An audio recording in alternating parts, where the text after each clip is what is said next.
তিনি আমায় বলতেন, তুমি আমার গোপন ভালোবাসা। যে সুখ তোমাদের মাঝে পেয়েছি সে সুখ এত বছরেও পাইনি।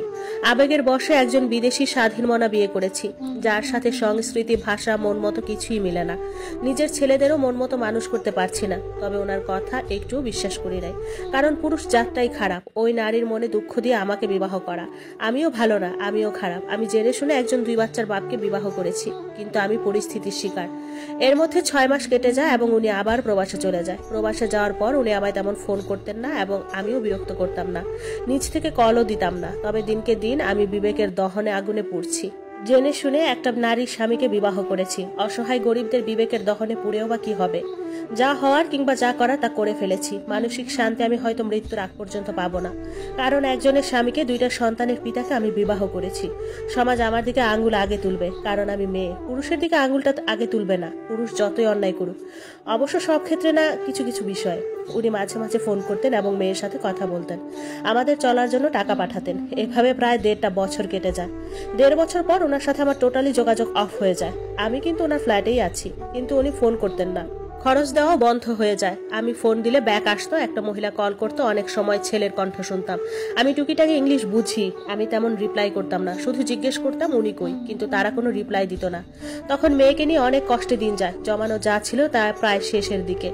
একদিন দুপুরবেলা আমার দরজায় কলিং বেল বেজে ওঠে। আমি দরজা খুলে দেখি দারোয়ান চাচা। উনি আমাকে বলেন, স্যারের এক আত্মীয় আপনার সাথে দেখা করতে চায়। উপরে আসতে দেই নাই আপনার অনুমতি ছাড়া, যদি বলেন পাঠাবো। আমি বেলকুনি দিয়ে দেখি ওর দূর সম্পর্কের কাজিন, যে অনেক সময় ওর সাথে বাসায় আসতো।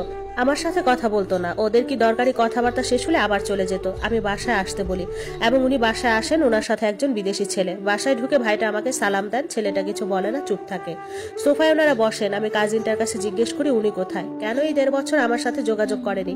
তখন আমাকে বলে উনি আর দুনিয়াতে নাই। বিশ্বাস করুন, আমার দুনিয়া থমকে গিয়েছে। কলিজাটা মোচড় দিল। আমি দাঁড়ানো থেকে ঠাস করে বসে পড়ি।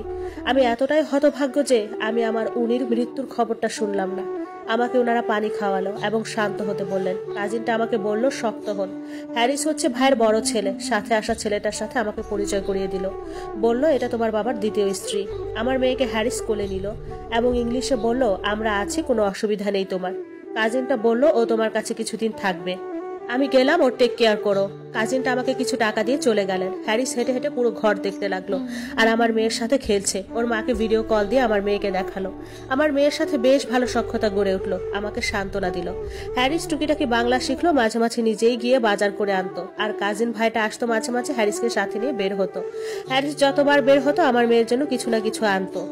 মোটামুটি একটা বিশ্বাস অর্জন হয়ে গেছে। হ্যারিস আমার কাছে টোটাল 2 মাস ছিল। একদিন আমার মেয়ে